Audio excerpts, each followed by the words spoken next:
Kuri uyu munsi abagore turabubaha, turabakunda, nibo batubyara, ni bashiki bacu, ni ba mama bacu kandi koko n'ubundi ni nako byagakwiye kugenda. Gusa kuri uyu munsi wa none hari urugero rw'abagore cyangwa se abakobwa nyine wakumva ushobora kumva ukumva ko nyine ari abantu twakwita ko ari abageni ba Satani atari abageni b'Imana. Uyu munsi nibyo tugiye kurebera hamwe, tukifashisha Bibiliya n'imirongo yo muri Bibiliya n'inkuru za muri Bibiliya, ubundi tukarebera hamwe umuntu mwiza cyangwa se umuntu wakugirira akamaro cyangwa se umuntu nyine waguhombya akagusubiza hasi ukabura na duke wari ufite ahubwo akagushyira no mu byago. Gusa nk'uko tugiye kubivuga, ubundi Bibiliya nyine hari ubwoko bw'abagore Bibiliya ivuga isa nyine Bibiliya iburira abantu bayo cyangwa se nyine abantu b'Imana. Abagore nyine yaba yakubuza kuba washaka nyine bitewe n'uko bameze n'ibibaranga nyine n'uko bitwara n'imico yabo, ari byo tugiye kureba. Ubwo iyo nuramuka wiyumvishemo ni uguhita uhindura imico n'imyitwarire, kuko abagore bameze batya Bibiliya bita ko ari abageni ba Satani, mbega nyine ntabwo ari abantu b'Imana. Ubundi dukurikije ibintu byanditswe muri Bibiliya cyangwa se n'ibintu nyine by'ubushakashatsi, ubundi bivugwa ko ngo ku isi hari ubwoko bubiri bw'abagore, kuko ngo hari abambere basenga nyine bubaha Imana. Muri make nyine abagore basenga bubaha Imana, bubaha n'abantu bose nyine bitwara neza, mbega bafite imico myiza. Mbere y'uko wenda dukomeza, reka tubanze turebe mu Migani 31 uko handitse. Mu Migani 30 ku gice cya 31 ku murongo wa 3 haranditse ngo ntugahe abagore intege zawe n'ubugingo bwawe, kuko ari cyo kigusha abami. Murabyumva cyane, ntugahe abagore intege zawe n'ubugingo bwawe kuko ari cyo kigusha abami. Rero kugira ngo wenda hari abo Bibiliya ivugaho, iyo urebye umugore Esiteri wo muri Bibiliya, iyo urebye neza imico ye n'imyitwarire ye usanga kuko yari umuntu w'Imana, na Bibiliya irabivuga byose, karagiteri ze zose usanga nyine yari umuntu w'Imana, wubaha Imana kandi akitwara neza. Uwo ni uwa mbere, nimubishaka kumenya muzagende musomeho nyine muri Bibiliya. Noneho hari undi wa kabiri nanone Bibiliya ivugaho, umugore witwaga Rusi nawe yari umuntu w'Imana nyine, mbega wa muntu Bibiliya yita ko ari umugeni w'Imana atari umugeni wa Satani.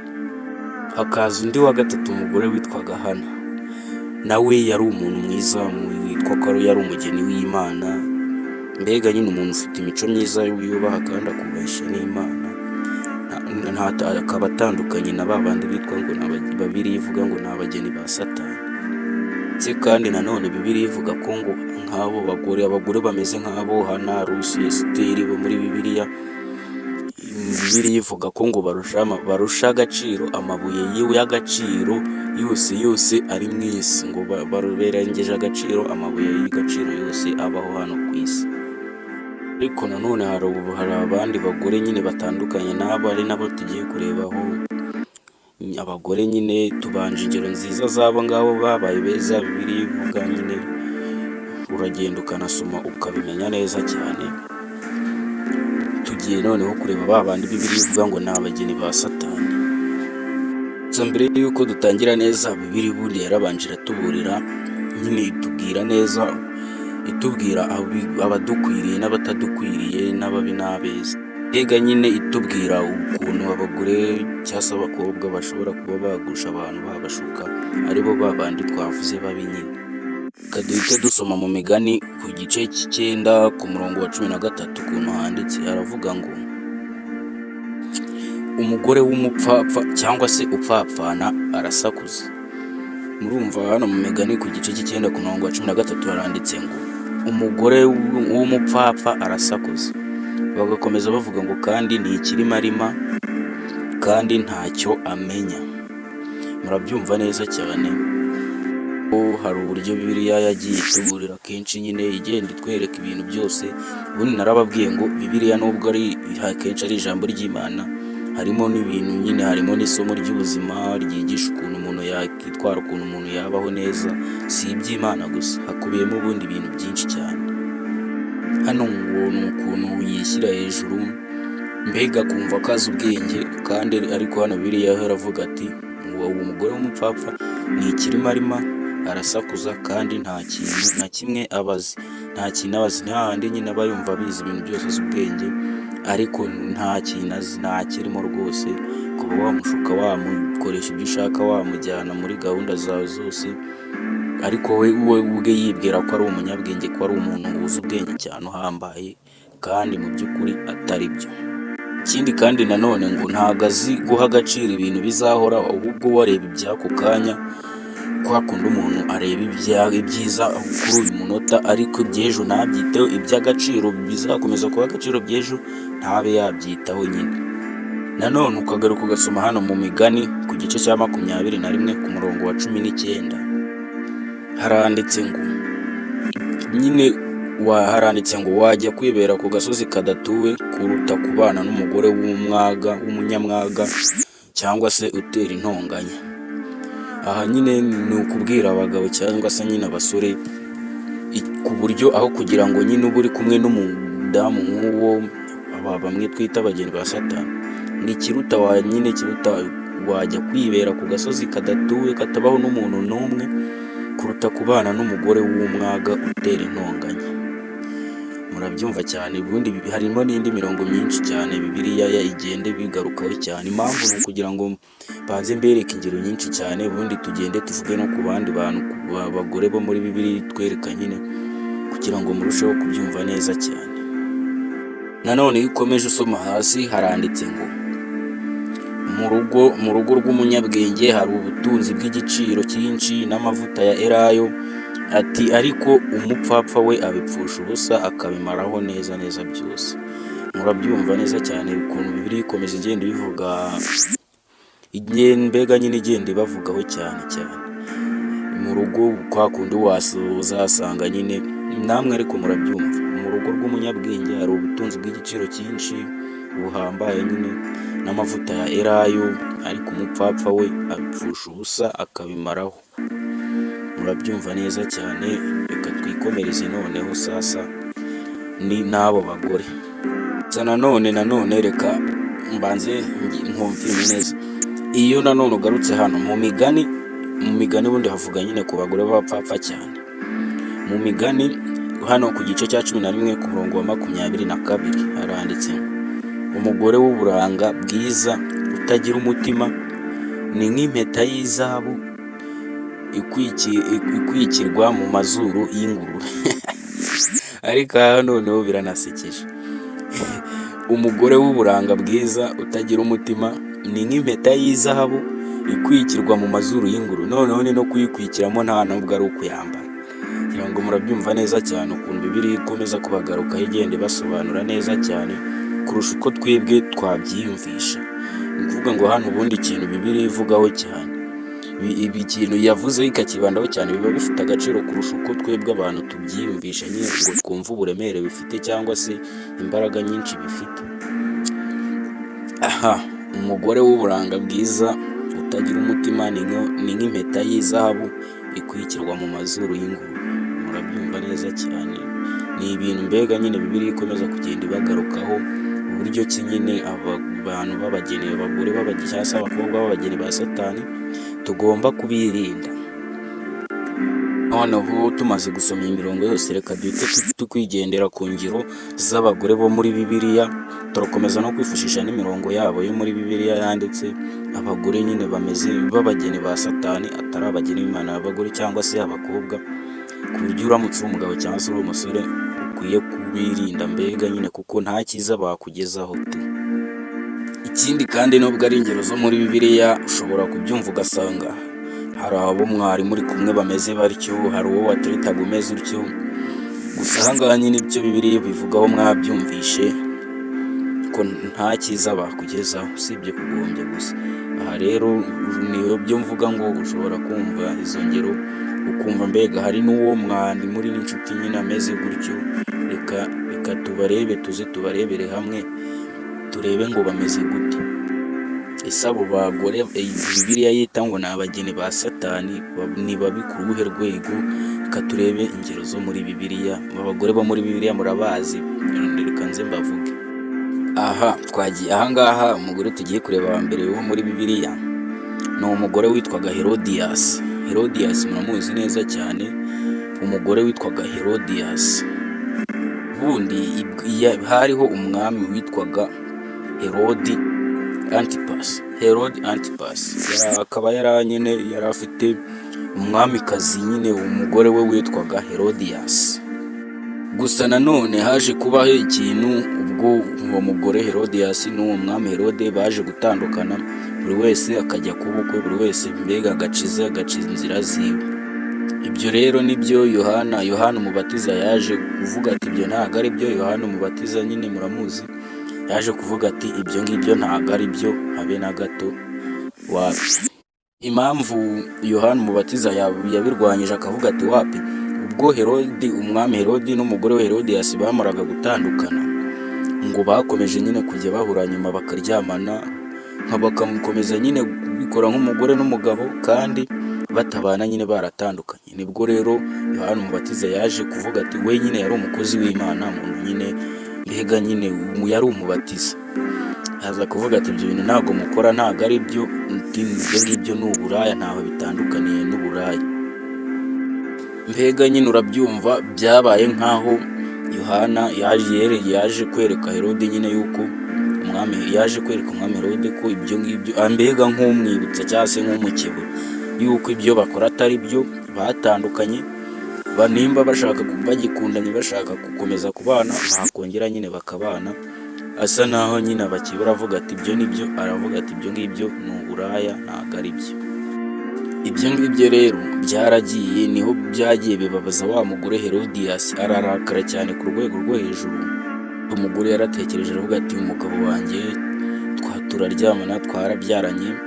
Aratekereza nyine, aravuga ati Yohana nawe aza afata umugabo wanjye, ngiye nawe avuga ngo ibintu dukora ni uburaya kandi ari umugabo wanjye. Ibyo ngibyo byaragiye birakaza uwo mugore cyane ku rwego rwo hejuru, ku buryo byageze n'aho birenga n'uburakari bigera ku rundi rwego. Icyo gihe noneho rero ubwo umugore wa Herode yarakaraga cyane, umwami Herode nawe yarabibonye, nawe nyine mbega nyine nk'uko wabona umugore wawe bamubwiye nabi ugashaka nyine kugira ukuntu byitambikamo. Herode nibwo yavuze ati, nawe nyine arareba aravuga ati uyu Yohana umuntu usanzwe avuge ngo nyine nawe mbega bifata nk'ibitari byo. Aravuga ati uyu mugabo ngo ni Yohana yaba dusuzuguye, none hatumye n'umugore wanjye arakara. Mbega nyine bifata iyindi ntera. Nibwo umwami Herode yahise avuga ati yahise atanga itegeko, bafata umwami, bafatana ko Yohana Umubatiza bamushyira muri gereza, baramufunga. Gusa mwumva hahandi bavuga ngo abagore ngo abo abageni ba Satani.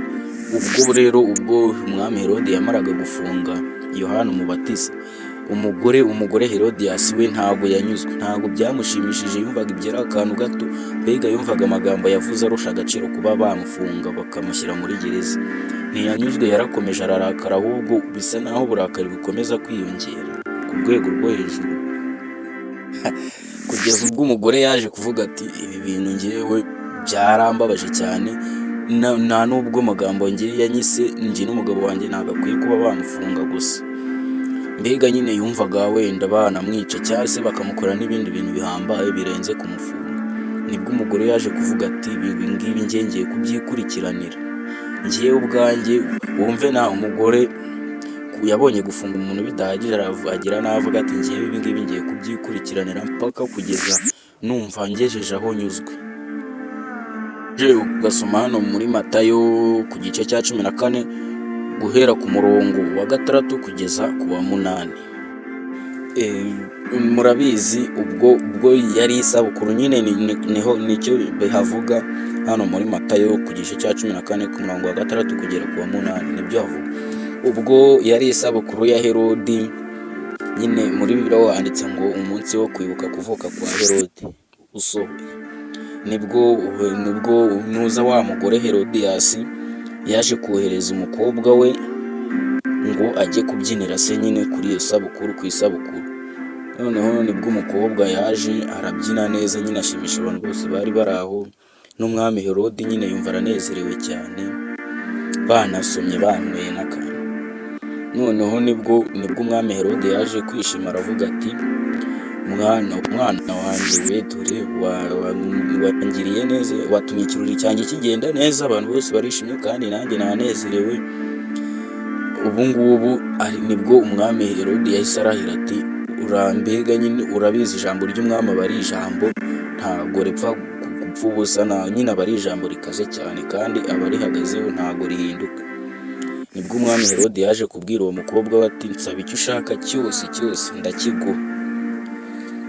Noneho kubera ko umukobwa yari yamaze gushukwa na nyina, uwo mukobwa wa Herodias nyine n'umwami Herode yari yamaze gushukwa na nyina yamushutse ati, nibwo nyina yahise agenda aramushuka. Akimara kumva umwami ngo amubwiye uwo mwana we ngo nsaba icyo ushaka cyose ndakiguha, nyina nibwo yahise agenda aramushuka ati genda umusabe umutwe, mbega nyine aramubwira ati genda umusabe igihanga cya Yohana umubatiza ku mbehe.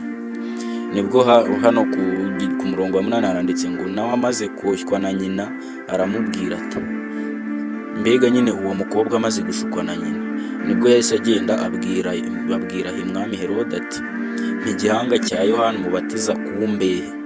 Hano muri Bibiliya niko handitse. Umukobwa we ubwe yaragiye yisabira umwami, ariko nyine bivuga ko yari amaze gushukwa na nyina. Hano muri Bibiliya umukobwa asaba Herode ati mpa igihanga cya Yohana umubatiza ku mbehe. Ngira ngo murabyumva, ni ibintu bikaze cyane bigeze ku buryo umugore yagize uburakari kumva gufunga umuntu ntibihagije, ahubwo agera naho asaba ko bamwica yakicwa. Kandi murabizi noneho umwami yari basomye n'akantu rwose, kuko ijambo ry'umwami aba ari ijambo. Ubwo nuko byaje kurangira nyine Yohana yarishwe, Yohana umubatiza cyarangiye apfuye gutyo. Murabyumva, kuko ijambo ry'umwami aba ari ijambo riba rikaze cyane. Icyo yakurahiriye ati ndagikora, ubwo aba ari icyo nyine, namwe murabizi. Ibaze nawe uwo mugore kumubwira nyine ati ko arabona ibintu byose ashaka, washaka igice cy'igihugu, washaka imisozi, washaka inka, washaka ibiki, ikintu cyose cy'agaciro kibaho, icyo urashaka cyose urakibona, ariko ibyo byose akabireba akabishyira ku ruhande kubera urwango n'ishyari n'umutima mubi byose, akumva ko arahitamo nyine ikintu kiratuma kirabangamira undi muntu, agahitamo yuko bakica umuntu. Kandi nawe ni umuntu nkawe, afite umubiri nk'uwe, ariko akanga guhitamo ibintu bifite agaciro. We yumva nyine icyagambiriye ari ukwicisha umuntu, mbega muri make.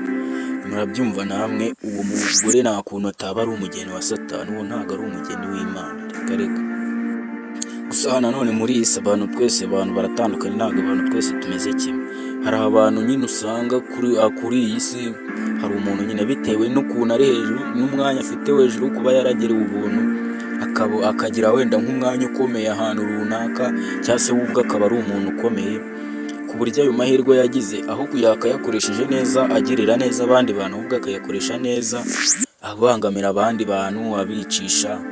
Mbega ushobora nk'uko umuntu ashobora, wenda urugero rwafu, umuntu ashobora kuba ari umuyobozi, noneho afite wenda umwanya wo kuba yavuga icyo ashaka kikaba cyangwa se kigakorwa, ariko aho kugira ngo ahubwo ategeke ibintu byo kugirira neza nyine abantu byatuma abandi bantu babaho neza, ahubwo nyine we izo mbaraga zikoreshe mu bintu bibi byo kubangamira abantu, bibuza amahoro, ndetse noneho rimwe na rimwe kumva hajemo n'ibyo kwica. Murabyumva bubona, cyangwa se ugasanga wenda nk'umubyeyi akoresha ibintu bibi umwana we, kubera yuko akurikije yuko umwana mwubaha, ntacyo nyine abona, ntacyo yamubwira ngo yange kugikora, ugasanga ajyanye mu bintu mu mabi, ugasanga yajyanyemo umwana, kandi ugasanga nyine ni ibintu byo kwica umwana gusa, nta kindi kintu kivamo. Murabyumva namwe, ni ibintu bihambaye biri ku rwego rwo hejuru. Aba bantu barahari, hari abantu bitwaza icyo bari cyo, ugasanga bari guhemukira abantu, ugasanga umuntu ari kwicisha abantu, ari kubarogesha, ari gutegeka ngo mubafunge, ibintu nk'ibyo nyine. Murabyumva, kandi mu isi hano barahari, ntabwo ari kuri aba muri Bibiliya gusa tuzi. Reka turakomeza, haracyari n'abandi nyine kugira ngo murabyumva. Herodias akantu akajambo gato konyine gusa, kandi nabwo ikintu nyine cy'ukuri cyaragiye kiramubaza ku buryo mu mutwe we yagiye amera nk'uvangiwe, aho aba impumyi, mbega ni nko kuba impumyi, ararikira kwihorera nyine, kandi ku bintu, ku mujinya w'ubusa, ku bintu byari byo bamubwiye, ararakara cyane ku buryo nyine ibyageze n'aho kwicisha umuntu. Urumva nyine kandi hari abantu bameze gutyo hano muri iyi si, hari abantu bameze gutyo nyine, ugasanga umuntu umubwiye akajambo gatoya gusa, kandi iri jambo ry'ukuri ugasanga riramubabaje, ugasanga hahandi atangiye kuguhiga, atangiye kugendaho, abe mu kazi kawe ukora, cyangwa se ashaka kukugirira nabi, ugasanga nyine uri kurengana, ni nko kuguhohotera. Kuko umuntu iyo umubwiye ikintu cy'ukuri, ahubwo ubaho kugira ngo yumve ibyo umubwiye agahita arakara. Aho ngaho ni hahandi Satani aza akinjirira muri uwo mujinya wawe, noneho akagushuka birenzeho, ugashiduka wakoze amabi atanabaho, ariko nyuma urabyicuza. Nawe rero niba umeze ukumenye ko nawe ntatandukaniye n'uyu mugore witwa Herodias. Ese ubundi ubu uramutse uri umujura, umuntu akaza akakubwira ngo uri umujura, ugahita urakara ukabikaza nyine, ukabishyira ku rundi rwego, ukumva ushatse kumugirira nabi, kandi mu by'ukuri avuze ibintu avuze ko uri umujura kandi uri umujura, ariko nyine wowe urabikuririje, urakomeje urarakara, wumva nyine ushatse no kumugirira nabi. Ntibirangiriye aho, noneho wumva wamutangaho n'ibyo ufite byose, amafaranga n'ibitungo byose n'ibiki, kugira ngo ukunde umugirire nabi, umuyemukire, kandi mu by'ukuri icyo yakwise ari cyo uricyo. Ubundi hano umuntu mwiza, hari umuntu mwiza, hari umugore mwiza cyangwa se umukobwa mwiza uba ufite imbaraga zihambaye, wa muntu nyine ibintu byose, hafi ya byose yashaka, yasaba, yabibona, yaba ari ibikomeye cyangwa se ibyoroheje.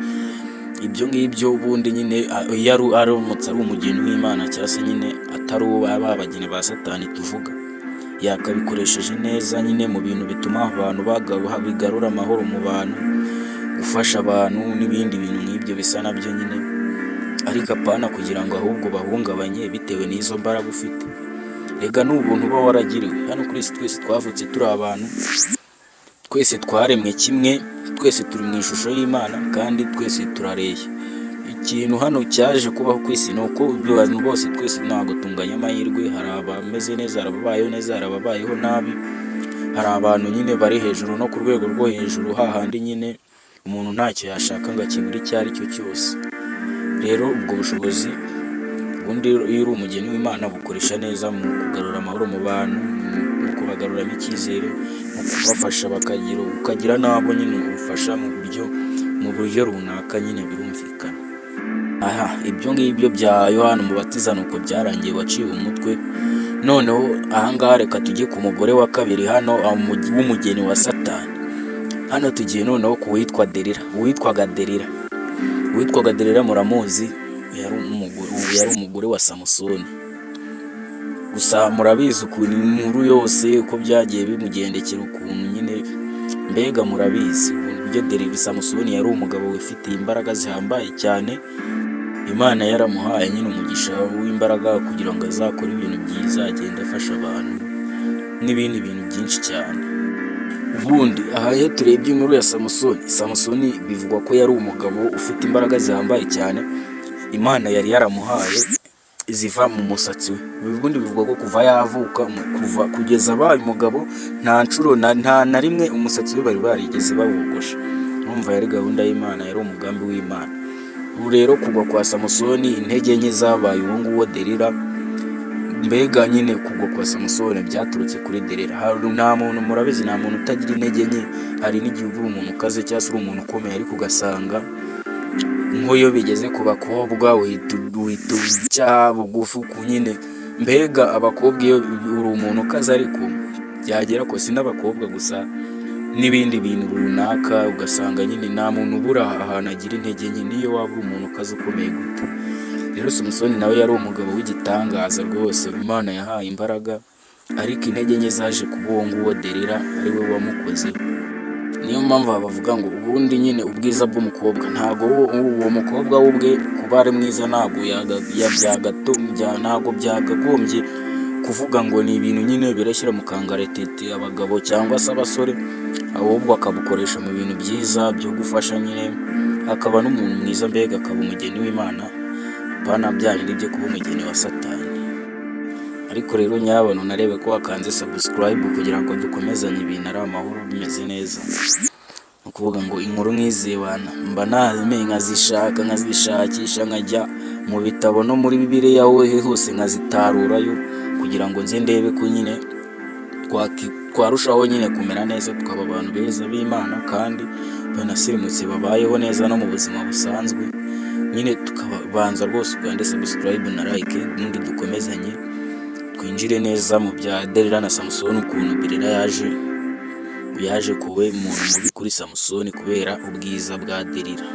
Ubundi hano iyo turebye ku bantu murabizi, intare ni igisimba kigira imbaraga ku buryo wowe umuntu hano intare ije kukurya wowe uri umuntu hano usanzwe ni nk'urushishi ku nzovu. Ubundi wowe nukuzita ishwanyaguza ntago wanayikoraho. Reka intare ubundi inyamaswa igira imbaraga nini cyane, imbaraga nyinshi zihambaye.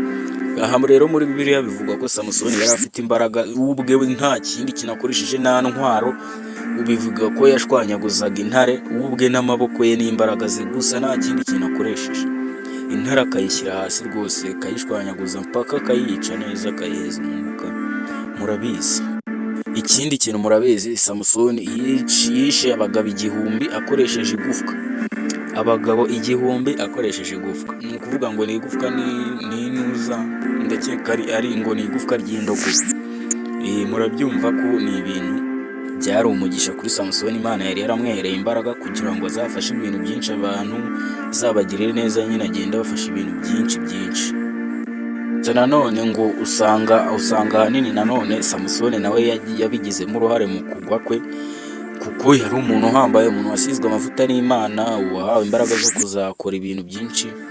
Ubwo nyine yaje nawe kugushwa n'ubwiza bw'umukobwa, kumva niwe wenyine ashaka, bikarangira amenye n'ibanga rye yari yaragiranye n'Imana. Murabyumva nawe hari ukuntu nyine atabigenzemo neza nyine, mbega nyine nawe hari ukuntu yabigizemo uruhare. Gusa biriho hari ukuntu usanga nyine umuntu yari umuntu uhambaye nyine, ariko nyine ugasanga mbega umuntu ni umuntu baramuzi nko muri quartier arimo cyangwa se ahantu akorera, baramuzi nyine ko ari umuntu uhambaye, umuntu ukora ibintu bihambaye bitapfa gushoborwa n'abandi bantu bose. Ubwo noneho ugasanga ariko yari umuntu bubaga batinyaga, ariko ugahita usanga agushijwe n'umukobwa nyine, si n'umukobwa gusa cyangwa se nyine n'ikindi kintu, ugasanga intege nke zise ziba uwo mukobwa, ugasanga nyine abaye imbwa, niko nabivuga. Ugasanga wanahise agwajya hasi cyane ku butaka. Ibi rero iyo urebye usanga ngo ni kwa kundi Satani akoresha nk'abagore cyangwa se abakobwa kugira ibintu bibi bakora, cyangwa se agakoresha n'abasore cyangwa n'abagabo n'undi muntu wese nyine. Satani bitewe n'imigambi ye na gahunda afite mbi, gusa nta gahunda nziza aba afite kuri twe. Iyo ariyo yose aba ari gahunda mbi yo kuduhungabanyiriza umutekano gusa, nta kindi. Ngo buriya rimwe na rimwe Satani hari ukuntu ajya akuzanira nk'umukobwa mwiza w'ikizengerezi mu buzima bwawe kugira ngo akubere ikigusha nyine, ariko akaba ari mwiza, ariko nyine afite zino ngeso turi kuvuga za babageni ba Satani. Ubu nyine akaba ari mwiza ku buryo aza ikakugusha neza bye, ku buryo kugira ngo umwibohoreho bitapfa koroha cyane.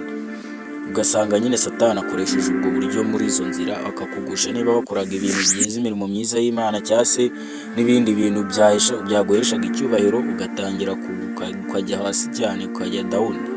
Bibiliya hari ukuntu ijya isobanura hano mu Bacamanza 16 ku gice cya 16 kuva ku murongo wa 4 kugera ku wa 6. Ubundi hano aho kuri uyu murongo havuga ukuntu nyine Samusoni yaje kubenguka umugore wo mu gikombe cya Soreka witwaga Delila. Ho nyine ari abatware Abafilisitiya nyine abo baje gushuka uwo Delila, akambwira tuhenda ubwenge Samusoni kugira ngo umenye aho imbaraga ze nyinshi ziva, mbega nyine umenya ahantu akura imbaraga, kugira ngo nyine bamenye uburyo bamushyira hasi, bamurimbura, bakamucogoza. Abundi kampa basomere mwumve neza. Hano mu bacamanza ku gice cya 16 ku murongo wa 4 haranditse ngo hanyuma y'ibyo abenguka umugore wo mu gikombe cya Soreka witwaga Delila. Uwo ni Samusoni bavuga. Gukomeza kuri 5 haravuga ngo abatware b'Abafilisitiya basanga uwo mugore baramubwira bati umuhenda ubwenge umenya aho imbaraga ze nyinshi ziva kugira ngo tumenye uburyo twamushobora tukamuboha tukamucogoza. Umuntu wese muri twe azaguha ibice by'ifeza 1,100. Mwumva nyine bamushukishije ibintu by'imitungo by'ubutunzi nyine, ati buri muntu wese muri twe azaguha ibice by'ifeza 1,100 ibiceri. Ubwo nyine ni ibiceri. Murumva ko nyine Delila nawe yararikiye ubutunzi. Samusoni yararikiye Delila bituma ajya hasi, Delila nawe yararikiye ubutunzi bituma agambanira Samusoni. Ibi bintu birushaho kuba bibi cyane nyine.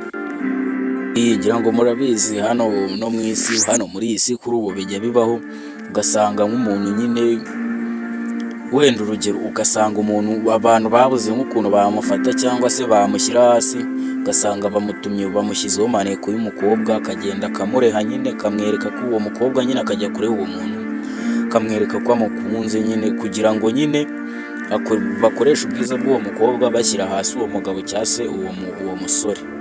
Bijya bibaho rwose, bakaguha maneko y'umukobwa kugira ngo babashe kuba bagushyira hasi uwo waba uri we wese, ariko urumva uba ugushijwe n'ubwiza bw'umukobwa. Aha rero nabo dusanga ari byo byabaye kuri Samusoni. Ubundi ni ukuvuga ngo murabizi nyine Abafilisitiya nibo bari bahanganye n'Abisirayeli. Ni ukuvuga ngo izi mpande zombi ebyiri, ni ukuvuga ngo Abafilisitiya b'iwabo wa Delila bakimara kumva ko Samusoni nyine yakunze Delila, ba guverineri, ba minisitiri w'intebe, abayobozi bose barateranye bakora inama, bahamagaza Delila barabimubwira, bamwemerera n'ibyo bazamugabira nyuma yo gusoza ibyo bikorwa, ariko ni ibikorwa by'ubugwari. Bamwemerera nyine ibyo bazamuha, ari byo byaje gutuma bashyira hasi Samusoni nyine bitewe n'imbaraga nyine z'umukobwa. Kandi nanone murabizi ubwo Samusoni yageragezaga kugenda abeshya Delila, akamubeshya ubugira gatatu, nibwo Delila yaje kurakara aramubwira ati ubundi kuki umbeshya nta nubwo nkunda nyine arivumbura. Murabizi bya biri by'abakunzi, hari ukuntu umuntu mukundana yivumbura, hari nk'icyo yashatse nyine wakimwimwe cyangwa se utabirimo neza, ukumva nyine agahita yivumbura, ukabona yarakaye ibya nyabyo, bikaba ngombwa ko umukorera ibyo ashaka cyangwa se ukamugurira ibyo ashaka, nyine ibintu nk'ibyo birumvikana. Aha rero niho naho Samusoni yagerageje kubanza kubeshya Delila, ariko Delila nyine nyuma byaje kurangira amushyize hasi, kuko yaje kurakara arivumbura ati mumaze inshuro zingahe zose umbeshya, nyuma yo kumbeshya ukomeje kumbeshya ubwo nta nubwo bivuze yuko utanankunda, urankunda ariko nta mbega ufite igice kimwe nkunda ariko ikindi urambeshya ku mutima, nta rukundo ufitiye ruriho wapi, kuko uramutse unkunda ntabwo waba umbeshya. Ibyo hano bivuze ngo buriya uzi ubuhari hano uzirinde, nibyo bavuga ngo uzirinde hano buriya wa mukobwa cyangwa se umuhungu yaho ni kuri bose, yaba umukobwa yaba umuhungu. Umukobwa uzaza akubwira ati nunkorera iki, nutangurira iki cyangwa se nutama iki ndamenya ko utankunda, nutankorera iki ndamenya ko utankunda, cyangwa se umuhungu akabibwira umukobwa ati nibitagenda gutya ndamenya ko utankunda. Nyine ibintu nk'ibi uwo muntu ujye umwitondera, burya umenye ko aba afite icyo ashaka nyine, kuko umuntu ugukunda ntabwo azavuge ngo nutankorera iki, mbega yabigize nk'itegeko nyine, nutankorera iki ndamenya ko utankunda, ntuhongere kumbeshya. Burya uwo muntu wamwiga cyangwa se ukamugendera kure, kuko urumva ntabwo byazakorohera da. Ni ukuvuga ngo undi mugore tugiye kureba hano noneho uwo muri Bibiliya, umugore yitwaga Yezebeli. Uyu noneho asa n'aho arenze kuri abo bose, kuko niwe muntu ukanganye, wanakoze ibikanganye mu bantu bose tumaze kuvuga. Uyu nguyu rero nawe ni umugeni wa umugore. Nubona umugore umeze nk'uyu uzamenye ko ari umugeni wa Satani, atari umugeni w'Imana. Bamwita Yezebeli. Undi bivugwa ko uyu mugore yari ari mu bantu ba mbere barwanya Imana. Ikindi kandi yasengaga ibigirwamana, mbega nyine arwanya ibintu by'Imana gusa kwisengera ibigirwamana, kandi akumva ko nyine ibyo akora n'abandi bose ari byo bagomba gukora. uwo rero ubwo uyu mugore Yezebeli yaje gushyingiranwa n'umwami witwaga Ahabu, abizi ko Ahabu yari umwami washyizweho n'Imana nyine kugira ngo ayobore ubwoko bwe neza. Ahabu yari umwami wimitswe n'Imana nyine. Ikindi kandi yari umuntu usenga nyine, usengera akunda ibintu by'Imana cyane. Gusa yaje gusezerana n'uwo mugore witwaga Yezebeli, ubwo nyine uwo nawe mbega niwe wamubereye nk'inuza intege nke, basi niko twabivuga. Gusa ngo twitondere uyu mugore kuko yasengaga ibigirwamana byinshi cyane, nta nubwo ari kimwe, yasengaga ibigirwamana byinshi cyane, kandi uko abikora nyine ni nako yumvaga n'abantu bose abereye umuyobozi bose ariko bagomba kubigenza, mbega nyine murabyumva. Yasengaga ibigirwamana byitwaga za Bali, byitwa Ashara n'ibindi byinshi. Kandi uyu mugore Yezebeli ubwo yamaraga gushakana n'uyu mwami Ahabu, yatangira kugenda nyine amushuka, mubwira ati tureke ibi bintu byo gusenga Imana yanyu, ibi bintu byo gusenga Imana tubireke, kwa kundi bimwe tuvuga ko ari abageni ba Satani. Satani urumva niwe uba uri kugukorera, kuko ikintu icyo ari cyo cyose cyakubuza Imana, uko byagenda kose aba ari imbaraga za Satani zibyihishe inyuma. Nuko nyine uyu mugore akagenda atangira gushuka Ahabu ngo ziriya mana zawe ibyo usenga tubireke twisengera ibigirwamana, nyine atangira kugenda amucengezamo ibintu byiwe nyine, namwe murabyumva. Ku buryo usanga ku buryo byaje kugera n'aho byaje gukomeza birazamuka, uyu mugore akomeza koshya umugabo we, ku buryo byaje kugera n'aho uyu mugore yabwiye Ahabu ati iby'Imana zanyu tubyihorere, ahubwo reka twubake insengero z'ibigirwamana, twubake mu gihugu hose nyine tugende dukwirakwizayo insengero z'ibigirwamana, gusa ibyo by'Imana yanyu ngo mubyihorere. Kwa kundi kubera yuko ahangaha turi kuvuga nyine ku abagore babi nyine b'abageni ba Satani. Ni kwa kundi nyine ushobora gusanga nk'umugore cyangwa se nk'umugore mugiye kubana cyangwa se n'umukobwa wenda mu giteretana, ugasanga araje atangiye kuguhindurira uko wabagaho, ugasanga atangiye wenda niba wisengera agatangiye kubwira ati ibi bintu ntabwo bikubereye bivemo, cyangwa se bigaragara nabi birimo, ugasanga atangiye kugenda nyine agushyiramo imico mibi, cyangwa se niba atari no gusenga ugasanga asanzwe wari ufitiye imico myiza atangiye kugenda yigukuramo agushyiramo ibintu bibi, mbega akagenda akujyana mu bintu bibi. Uwo muntu nuba ufite inshuti imeze gutyo, cyangwa se umuntu wenda mukundana, uzamenye ko uwo muntu atari mwiza, nawe ari muri abo bageni ba Satani. Uyu mugore we kugira ngo impamvu nakubwiye ngo we ntabwo yari asanzwe arenza abandi bose twumvishe, we noneho yageze n'ahatangira kugenda abwira umwami we ati abantu bose bavuga ibintu by'Imana cyangwa se bavuga ubutumwa, abantu bose nyine baba mu by'Imana hafi cyane, nibwo yatangiye kugenda abwira umugabo we bose ati reka tubice. Kandi murabizi byaje kugerwaho, uyu mugore yishe abantu bavuga ubutumwa benshi, abantu nyine b'Imana benshi, byaje kugerwaho. Uyu nguyu we noneho niyo mpamvu arenze n'abo bose twavuze mbere, kubera uyu mugore umurumba mwinshi no gushaka kwigwizaho ibintu, mbega nyine no gukunda kwanga Imana cyane no gusenga ibigirwamana, byaje kurangira yishe umukozi w'Imana witwaga Naboti. Byaje kurangira nyine yishe umukozi w'Imana witwaga Naboti. Kandi sabo gusa ibyo ngibyo wakibaza ngo impamvu yishe Naboti ni iyi.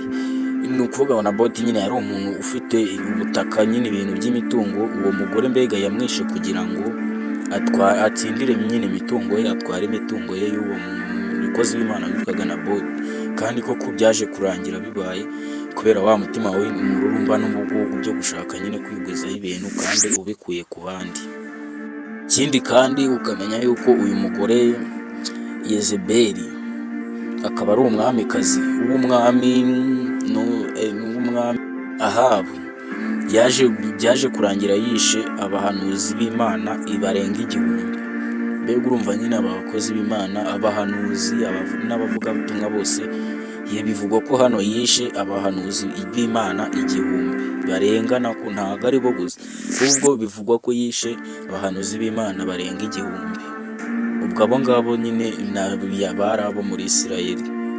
Kandi akenshi usanga abo bagore b'abageni ba Satani, usanga akenshi ikintu bakoresha ari ukukureshya nyine abaza gutereta, aza nyine akwereka ukuntu ari mwiza, mbega nyine akaza kwigiraho umuntu mwiza, gusa hari ikintu agamije kandi kibi, gusa nyine ugasanga nyine harimo no kuryamana, akaza nyine abigushukisha ibintu nk'ibyo nyine, kandi ugasanga birangiye nyine uguye mu mutego, nawe ukumva nyine ni ibintu bitunguranye. Kandi biravugwa ngo uyu mugore mbega nyine yagendaga mu bagabo cyane, bituma atangira kugenda amenyera abagabo cyane, ku buryo yaje kumva nyine ko ibintu byose biri mu biganza bye, ibintu byose biri mu ntoki ze, nyine atangira kumva ibintu byose yabikontorora, ibintu byose ari wowe watanga amategeko n'amabwiriza byose, bigira murumva byageze aho birakura, noneho ingeso iba ingeso. Noneho uyu mwamikazi byaje kugira Yezebeli, byaje kugira naho yatangiye gutangira neza byiruye, agakontorora, akaba ari we nyine ukontorora umugabo we ni umwami, ariko we ni umwamikazi. Byaje kugira aho ari we ukontorora umugabo we, ugasanga gahunda nyinshi zo mu gihugu zose ziba ari itegeko rye, mbega bya bindi umugabo yageze aho ngaho bimwe bita ngo ni ukuba inganzwa. Umugabo byageze aho inganzwa neza ategekwa n'uyu mugore, kandi noneho urakaba wenda ari n'ibintu byiza kubwira, ariko ibyo byose yari ibintu bibi gusa, kubuza gusenga Imana, kwica abahanuzi n'abavugabutumwa, no kugirira n'abantu no kubambura ibyabo, ibintu nk'ibyo gusa. Murumva ni ibikorwa bibi gusa. Ugasanga nyine ni ibintu bimeze gutyo, no hano muri iyi si yo hanze bibaho nyine, gusa nyine umugore umeze gutyo cyangwa se umukobwa umeze uko, nawe aba afite umwuka nk'uwa Yezebeli hano bavuga, nawe ari mu bageni ba Satani. Ni ukuvuga ngo uyu mugore yatangiye kugenda ibintu byose byo mu gihugu, atangira guhindura n'amategeko, ibintu by'Imana atangira kubica burundu, ku buryo yaje kugira n'aho abikamo abantu ubwoba, bigera n'aho noneho abantu bareka Imana neza batangira gusenga bya bigirwamana, ariko ku gahato nyine bagira ngo baramire ubuzima bwabo, uyu mugore atazabica. Urumva ibintu byafashe urundi rwego, bigera ku yindi ntera. Urabizi ubwo uyu mugore yaje no kuvuga ngo azica Eliya nyuma, kandi koko byaresereye ku buryo byageze aho Eliya yaje kugira ubwoba arahunga. Eliya yarabitsemo ubwoba abantu, uwo mugore Eliya nawe yaje guhunga nyine, akiza amagara yakuramo ake karenge, kuko yabonaga uwo mugore atoroshye, mbega nyine abantu bose yari yaramaze kubabikamo ubwoba. Gusa aha ngaha nanone ngo ubundi Satani nawe hari ukuntu akoresha ubwoba kugira ngo nyine atere ubwoba abantu, ugasanga wenda Satani arimo kugutera ubwoba ati nudakora iki birakugendekera gutya, nudakora iki biragenda gutya, ibintu nk'ibyo nyine. Ugasanga hari ibintu umuntu akora kubera ubwoba nyine bwo kuvuga ngo nintabikora byaza kugendekera gutya, ukabikora nyine ari bibi, ariko bitewe na bwa bwoba bwa Satani bwo kuvuga ati ubu nintabikora biragenda gute cyangwa se biragendekera gutya. Hahandi usanga umuntu agize nabi, cyangwa se ugasanga umuntu yabaye memuke ndamuke, mbega nyine ibintu nk'ibyo byose. Hari nta n'ugaraba gusa, hari n'abandi gusa. Ndabona iminota yatujyanye, ubu ngubu twagarukiriza gusa. Reka nkwibutse komeza ukande subscribe na like kugira ngo tubane no mu biganiro bikurikira by'ubutaha. Ubundi channel niyo gucaho ibintu by'Imana, hakongera nanone hagacaho utundi tuntu tw'udushya nyine, amakuru agezweho ariko atangaje, n'inkuru nyine nk'izi n'izindi zisa nazo. Mukomeze rero mukande subscribe, tugende twiyongera tuba abantu benshi cyane, kandi ndagushimira wowe wumvishe iki kiganiro kugeza kuri uyu munota. Rwose Imana iguhe n'umugisha, ubwo duhure mu kiganiro cy'ubutaha.